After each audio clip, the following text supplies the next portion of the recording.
Good morning to all of you in today's lecture of chemical reactor jacket versus limpet कोयल।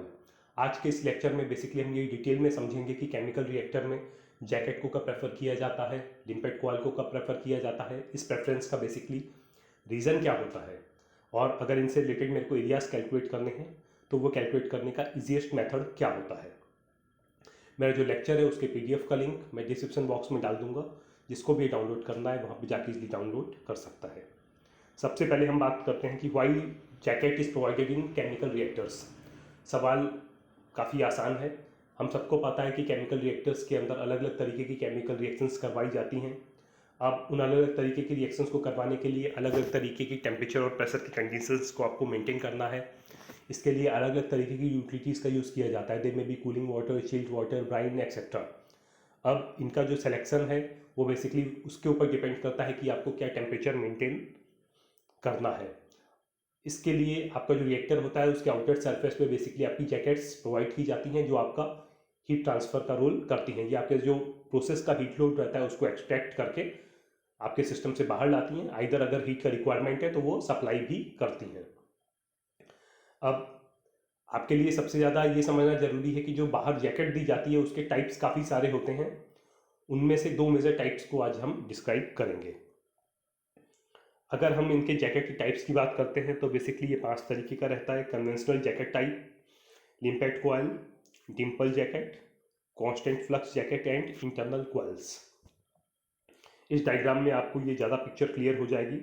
सबसे पहले है normal conventional jacket. इसके case में एक normal seat reactor के ऊपर वेल्ट कर दी जाती है जिसमें यूटिलिटी इन और आउट होती है।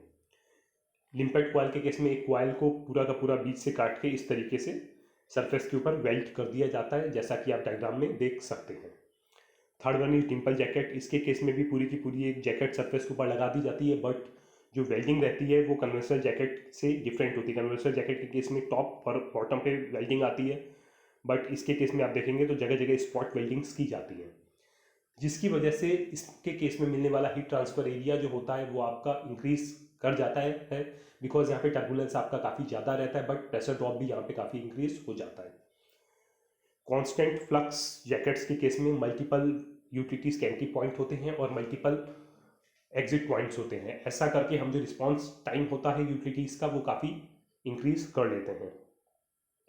इंटरनल कोयल्स, जैसा कि आप इस डायग्राम में देख सकते हैं, इसके केस में रिएक्टर के अंदर डायरेक्टली इंटरनल कोयल दे दिया जाता है। इसका बेनिफिट ये रहता है कि इसके केस में हीट ट्रांसफर एरिया काफ़ी इंक्रीज हो जाता है और हीट ट्रांसफर रेट काफ़ी अच्छा आपको मिलता है। बट सबसे बड़ा इसका डिसएडवांटेज ये रहता है कि ये सीधा आपके प्रोडक्ट के कांटेक्ट में रहता है। अगर कुछ भी ये लीकेज आपका हो गया, इन दैट केस आपका जो पूरा का पूरा मटेरियल है वो ख़राब हो जाएगा। प्लस अगर कोई ऐसा मटेरियल है जिसके रिएक्शन पे आपका रनअवे जाने के चांसेस या हाईली एक्सोथर्मिक होने का चांस है, तो आपका कोई मेजर एक्सीडेंट या फिर इंसिडेंट आपका हो सकता है। इसीलिए ये काफ़ी कम प्रेफर किया जाता है। जो सबसे मेजर यूज आने वाले जैकेट्स होते हैं वो बेसिकली होता है conventional jacket type and limpet coil. So हम इन दोनों के बीच में डिटेल में आज समझेंगे। इन दोनों के बीच में कंपैरिजन की बात करते हैं।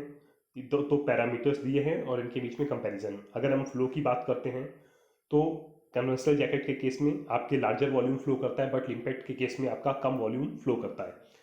हीट ट्रांसफर एरिया जैकेट के केस में आपको लिमिटेड कम मिलता है, लेकिन लिम्पेट के केस में आपको हीट ट्रांसफर एरिया काफ़ी ज़्यादा मिलता है। रिस्पॉन्स टाइम जैकेट के केस में काफ़ी कम रहता है और लिम्पेट कोयल के केस में काफ़ी फास्ट होता है।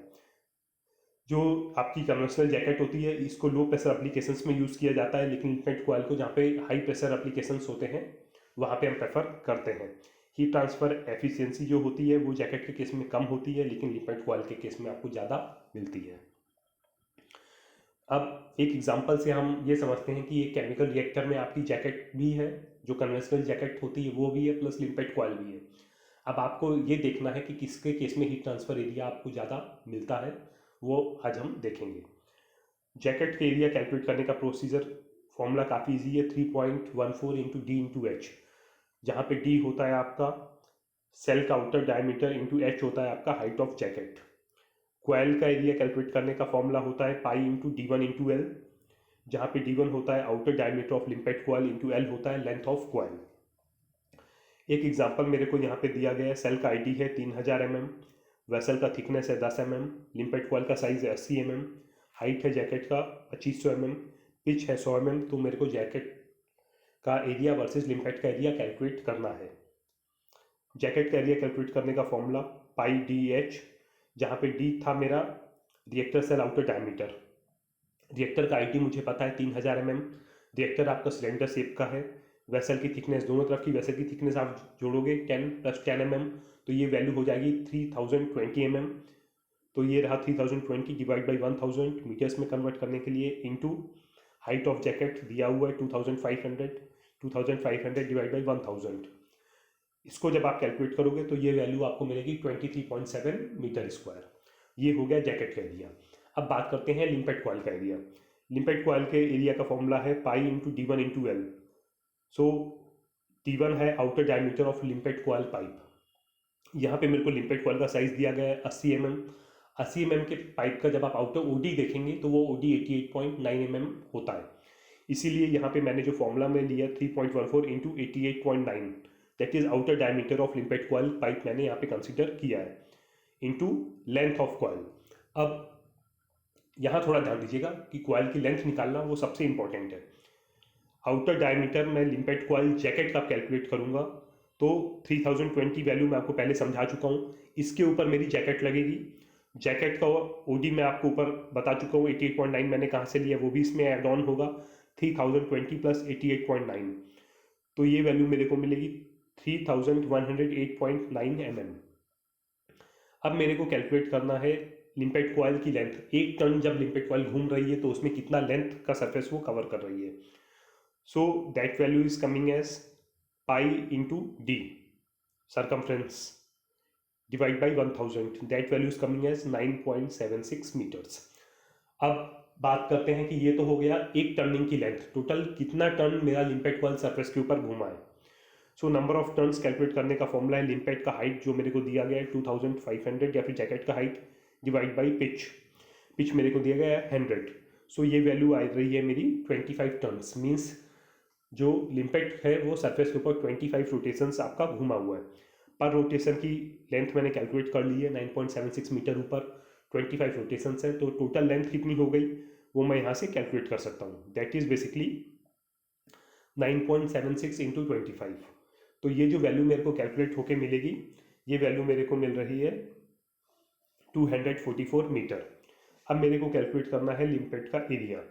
So same pi D1 into L, pi 3.14, D1 is basically 88.9 और लेंथ मैंने ऊपर निकाला है 244 मीटर।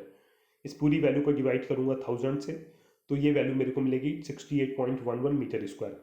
आप देखिए कि जो जैकेट का एरिया मेरे को मिल रहा था 23.7 मीटर स्क्वायर ओनली, वही लिम्पेट लगाने के बाद में मेरे को एरिया मिल रहा है 68.11 मीटर स्क्वायर। दिस मीन्स कि यही, आई थिंक अब आपको ये पिक्चर पूरी क्लियर हो गई होगी कि हम लिम्पेट कॉइल्स को जैकेट के रिस्पेक्ट में क्यों ज़्यादा प्रेफर करते हैं। मेन रीज़न ये होता है कि इसके केस में आपको हीट ट्रांसफ़र एरिया जो मिलता है वो काफ़ी ज़्यादा मिलता है। सो होप आपको कैलकुलेशन क्लियर हो गया होगा, और इससे रिलेटेड कोई भी क्वेरी आपको हो तो आप मेरे को मैसेज कर सकते हो। We will meet in next lecture with a new topic. Till then goodbye and have a nice day.